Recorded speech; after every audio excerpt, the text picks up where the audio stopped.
আসসালামু আলাইকুম রহমতুল্লাহ। দেখেন সূর্যটা ডুবতেছে, কত সুন্দর লাগতেছে না? আকাশটাও দেখতে খুবই সুন্দর। মাশাআল্লাহ, মাশাআল্লাহ, মাশাআল্লাহ, খুবই সুন্দর লাগতেছে।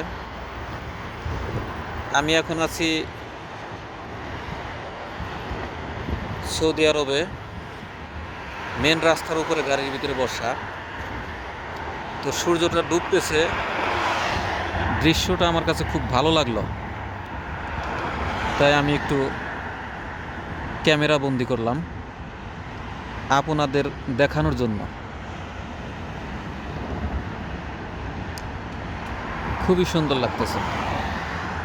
আলহামদুলিল্লাহ, আলহামদুলিল্লাহ, আলহামদুলিল্লাহ।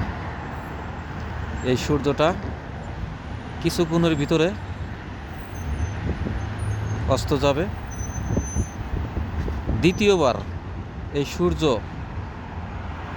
দেখার জন্য কার হায়াত আছে আর কার হায়াত শেষ হয়ে গেছে কেউ বলতে পারবে না।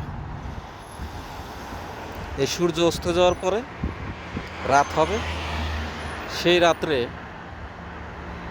আল্লাহর বান্দা নবীর উম্মত যারা নিদ্রা যাবে, ঘুমিয়ে যাবে,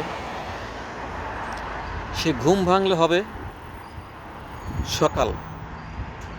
আর যদি ঘুম না ভাঙে তাহলে হবে পরকাল।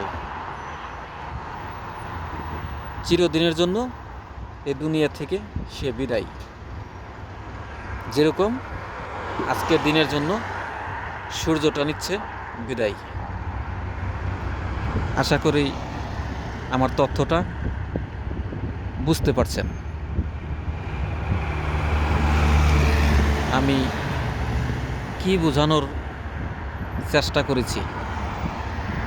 এই সূর্যটা যতটা সহজেই দুনিয়া ত্যাগ করলো, মানুষগুলোও এইভাবেই পূর্বে যারা আসছিল ত্যাগ করছে, এখন যারা আছে তারাও ত্যাগ করবে, ভবিষ্যতে যারা আসবে তারাও ত্যাগ করবে।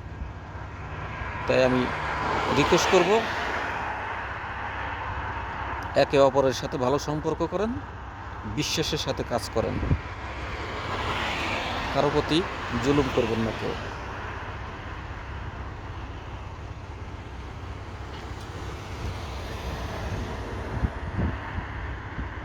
আল্লাহ পাক রব্বুল আলামিন দুনিয়াতে ভালো মন্দ বোঝার জন্য মাথার মধ্যে বুদ্ধি দিছে, জ্ঞান দিছে, ভালোভাবে চলার জন্য, ভালোভাবে বলার জন্য। সেটা কাজে লাগাবেন, ইনশাআল্লাহ দুনিয়ার বুকে যতদিন থাকবেন ভালো চলতে পারবেন। আর সবসময় আল্লাহর প্রতি বিশ্বাস রাখবেন, আমল করবেন, ঈমান মজবুত রাখবেন।